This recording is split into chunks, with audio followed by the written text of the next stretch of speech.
Okay, so hopefully most of you have seen us present before, because my intent is not to repeat all this stuff that you've heard before, but to talk mostly about the operational pilots that we've put in place. So we'll do a quick overview, quick look at our accomplishments, spend most of our time on operational pilots, and then a quick look at lessons learned. So just as part of a reminder, what were we investigating as part of our pilot? Well, first of all, the suitability of strong mobile-based authentication technology, including biometrics for online authentication. The willingness of RPs to move to external identity and credential providers, and how this fits within their business models, and these were all commercial RPs. Acceptance of subscribers, capability of existing trust frameworks and certification schemes to support these scenarios and technology, and the degree of interoperability achievable. And we did that by standing up an IDP that we call TrustX, built on our IdentityX platform. We aligned it to the NSTIC guiding principles and trust framework standards, doing a gap analysis in the process. Also, we had Purdue looking at it in terms of assessing it in terms of security skill. I'm not doing real good today. They were doing it looking at usability, accessibility, performance, security, privacy, and something else, and so that we could improve the product, the solution over time. We were piloting that with multiple relying parties and a subset of their subscribers that would be pilot participants. So what did we accomplish over the last 2 years? Probably the biggest thing for the community is that we influenced the certification schemes towards, first of all, a componentized or modular model. Because when we started this, you had to do everything in order to get any kind of certification. And our solution really doesn't do everything. It's more of a strong credential provider, not a full IDP. And what does that mean? It means that we were not holding identity information, nor were we doing identity proofing. In our case, it was the relying parties that already had existing relationships with their subscribers. They already had all the identity data and had done whatever identity proofing they were going to do, and didn't need or want us to do that. What they wanted to do was to take our strong credential and bind it to that identity that they were holding. And so that put us into a little bit of a quandary when it came to certification. The other thing that we influenced in the certification schemes is comparable processes. And what do I mean by that? Well, we were looking at new token types that weren't addressed in the certification schemes. And so, okay, that's fine, but there was no process defined for how you would determine that what the methods that we were using were comparable at a given LOA to other methods that were prescribed. And so it's been a long process. And if you were in the FICAM session yesterday, I went through this in a little bit more detail, but basically now FICAM has told the TFPs that you are the guys that need to define the process for determining comparability, and Kantara has, within their S3A, now defined a section called comparable conformance that lays out that process for how you would determine comparability. Would have been great if we had both of those things 2 years ago. But you know, in terms of moving the ball forward and making the certification schemes more what I'm going to call innovation friendly, I think that we have done that. We also transformed our proprietary on-premises authentication platform into a federated identity or strong credentialing service. So what we were seeing was that our typical model is to just license our software to a bank or whatever. They put it in their data center, they own, operate it, and maintain it, and basically it becomes part of their silo. But now we can offer this strong authentication in a multi-tenant environment as an IDP service. So it's providing more choice in the marketplace because we're doing something, if you look at the existing LOA3 providers, it's all password plus SMS. And so we're providing breaking out of that box, I guess, a little bit and offering some different types of options there.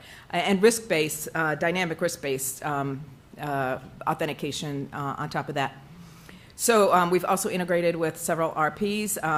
Pilots are in progress with Purdue and AARP, and commercially we have another one that's starting at the end of the month, and I'm going to go into more detail about that. And then we've done research on mobility, mobile biometrics, and privacy, and those reports are not completed yet, so I'm not in a position to tell you what we learned from that research. But there's been some interesting work done there, particularly on the privacy area regarding linkability. So the pilot at Purdue, they piloted something called Passport. This was developed at Purdue as a learning system to demonstrate academic achievement through customizable badges. So if you're familiar with Mozilla Open Badge, it's based on that. But, and so using that, they can use, create, and issue badges. And so they had already extended their Passport application to allow for multiple authentication methods, for example, Facebook Connect. But now they've added TrustX as a high assurance option on that. And so in the pilot, they authenticated using the TrustX credential, the students did, to upload assignments and midterm exams. So it gave them some higher confidence in who was submitting the work. They used it in the spring semester, and so that, of course, is completed, and they're in preparation to do it again in the fall. And so I'm going to show you, and I apologize, I don't have any really cool videos, but this is just a Captivate video that shows you how that works. So what he's doing now is he's selecting the badge that's required for the particular course.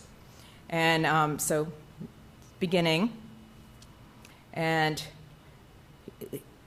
this beginning to complete that challenge. So now he's logging in. And so he's logging in with TrustX. The phone is just being reflected on the screen. So I don't know if you saw, but he pressed an approve button. That did the cryptographic authentication of the device. Now he's doing facial recognition. And if that was successful, then the next step, of course, is the OAuth authentic consent there. And then he's able to go in and upload his either assignment or exam as a result of that. And they know where that is coming from. So he's now submitted that. Okay.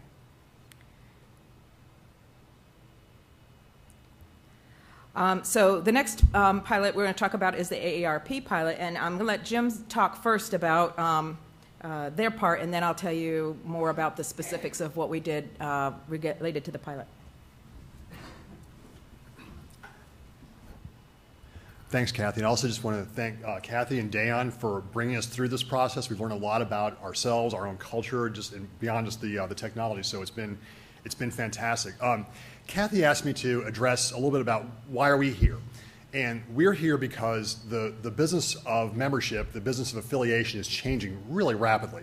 For 50-something years, we've basically been able to tell our members, okay, get a card, you have a number, you've got to show it somewhere, or you've got to dig it out, you've got to type it into a computer somewhere to get the value of being a member, the benefit of the discount or whatever it is.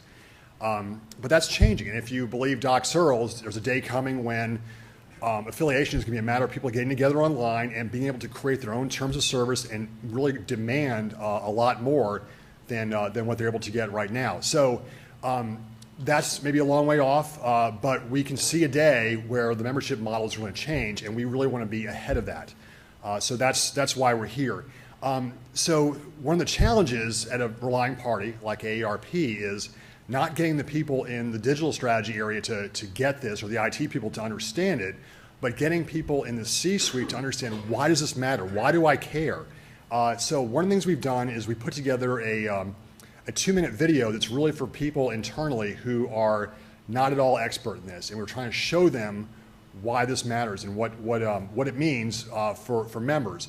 And one of the things we've determined is that, where you in the previous iteration where you had to go find your membership, today truly your membership has to find you. So that's what we're trying to demonstrate here. So I'm going to walk through just a few slides that sort of give you some context for how we brought this pilot to the members who joined in. So this is now, and by the way, I would show you the video of it, but we've shown it to a few members and we got some reaction. I'll talk about that in a second, but this needs to go to our C-suite first before I can put the video out, so it will be available at some point, but not just yet. So this is Janet. She's an AARP member. She's a lot like you. She's having a hard time remembering where she left her keys or her glasses that are sitting on her forehead, let alone the dozens of usernames and passwords that she has created. Those are IDs she's created to access her bank, her 401k account, her medical records, her online shopping sites, and her travel itineraries. The more she struggles to keep them all organized, the more she puts her vital information at risk by writing down her logins or gradually changing them until they're all the same. So what can Janet do? Janet can turn to a trusted ally for help.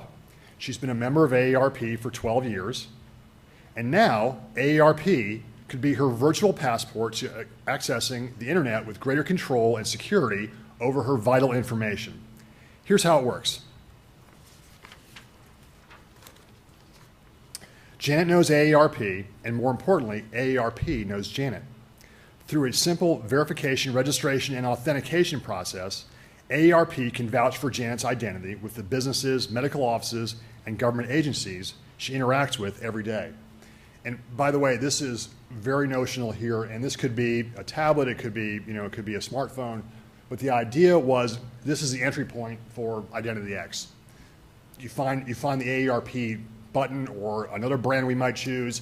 No decisions are made about that yet, but that's where you would go into the biometrics and the multi-factor authentication. All Janet needs to do to log into her various online accounts is press one simple AARP button.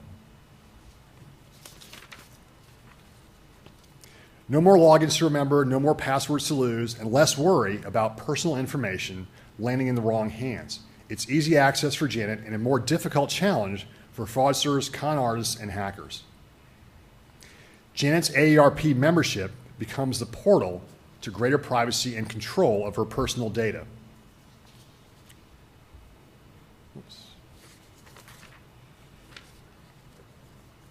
Oops, got a little ahead of myself there.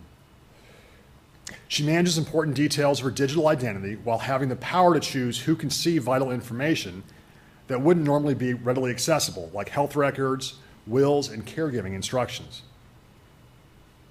Janet also gains the peace of mind knowing that even if her favorite online sites get hacked, the bad guys still can't use her digital identity to log into her accounts.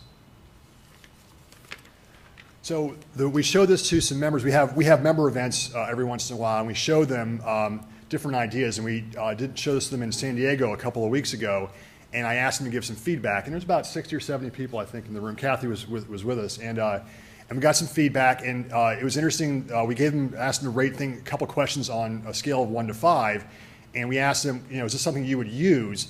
And the answers came back sort of in the high 3 range, 4. So yes, but not certain.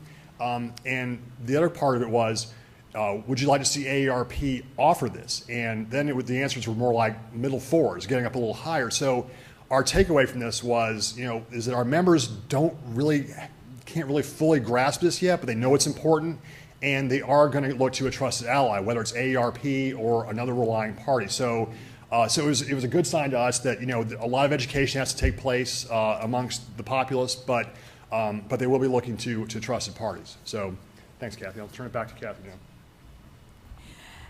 Actually, that's the first time I heard the results of the survey. So anyway, good news. As Jim said, AARP was already starting to think about ways they could, they're always thinking about ways they can protect their members, but starting to think about ways they can protect their identities when they're online. And so the goals of the pilot were to improve the members' online experience, facilitate new services requiring higher levels of identity assurance, protect member information, reduce the number of credentials they have to worry about, give more control to the individual member, support family and intergenerational applications, and basically to investigate the usability and user acceptance for this type of technology for their demographic, which is the over 50 crowd. So the pilot use case was the AARP health record. So that health record is a personal health record. It's not tied to any providers. It's information that the member puts in themselves. But it's a tool to help them manage their family health care needs, allows them to store and access that critical information, medications, allergies, blood type, immunizations, emergency and provider contact information, that kind of stuff. And so in order to, we would be providing the ability for the members to opt into higher levels of protection of that information online, and we wanted to learn, like I said, how well it worked. So phase 1 is underway right now, and phase 2 is tentatively scheduled for the fall. And so again, I have another little Captivate video that I'm going to show you the user experience of going through this, and it's on the right-hand side over there is the phone. And this is just the information page that we put together for the pilot participants, and it's got a little video to help them understand what's going on there. So the user here is going down to the part where he's going to access his health record. We did not put this on. It's a hidden URL. If somebody went to the regular page, they would not be logging in with TrustX. They would be using their normal way to do it. It starts off by just using the existing logon method. So he's entering his AARP, ID, and password. We have not yet completely replaced that, unless you're already logged into the AARP site, in which case it goes directly to TrustX. So now he's now the person is going ahead and logging in with his TrustX credential, and he's entering his TrustX ID. But he's not entering a password, and instead now he's going to his phone to the TrustX Authenticator app, and there's his authentication transaction, which he's going to select. He's going to approve that transaction. He has enough information to see if he wants to approve it, and in this case he's doing the facial recognition. Again, it's doing the cryptographic device authentication in the background. And so that was successful. Again, you're going to see the OAuth screen to authorize the provision, in this case, of the email address to the RP, which would be AARP. At that point, he's put into the AARP health record and can access or edit or do anything that he would normally do in that health record. I think that's about it. Okay, so that was the second pilot. The third one is our pilot with AAAE. AAAE is the American Association of Airport Executives, and is in a partnership with Day on Trusted Identity Services, has a joint venture to do background checking services. And today, DTIS does that for 90-some% of the aviation workers in the U.S., as well as a number of states, including Alabama, Illinois, and Florida.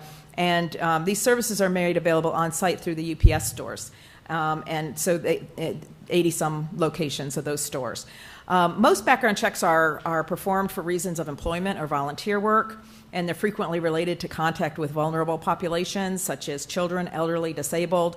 But there's a DOJ order that allows U.S. citizens to check their own criminal history record. So this is kind of like, you know how you do your credit check. It allows you to do a check of your criminal history record to see what's in there.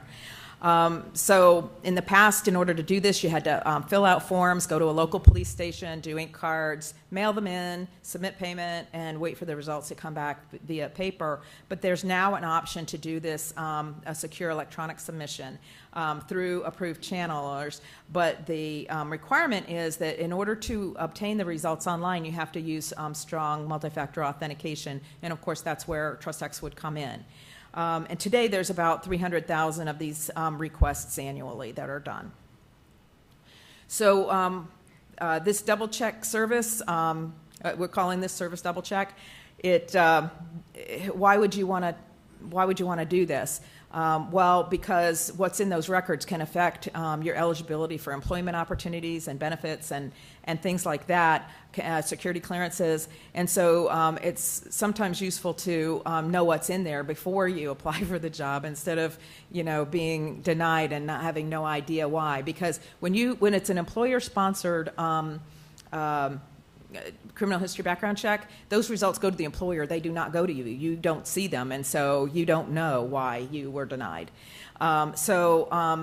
anyhow, what we've seen is there's been some cases where people have forgotten about something that they did in their wild and crazy youth, or there was something that they thought had been expunged from the record, but it wasn't.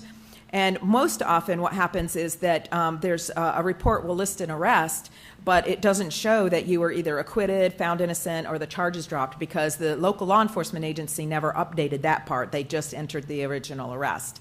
And so that's the kind of things that people run into. And so you may be asking yourself, well, what's sticky about this use case? Well, in this case, DTAIS is acting as the relying party. Will utilize the TrustX IDP, the mobile device-based multi-factor, to protect this sensitive transaction. Once receiving the credential, however, it can be used with other RPs accepting these interoperable credentials. So they may have acquired the credential initially for this purpose, but now they have an interoperable credential they can use elsewhere, assuming there are other RPs that are in the network. But the goal being to build the subscriber base while providing a useful commercial consumer service that people are willing to pay for, because this whole thing is a chicken and egg thing. When you talk about federated identity, the RPs are saying, oh, how many subscribers have that credential? And the subscribers are saying, how many RPs accept this credential? And so there's, you do have to seed the market there.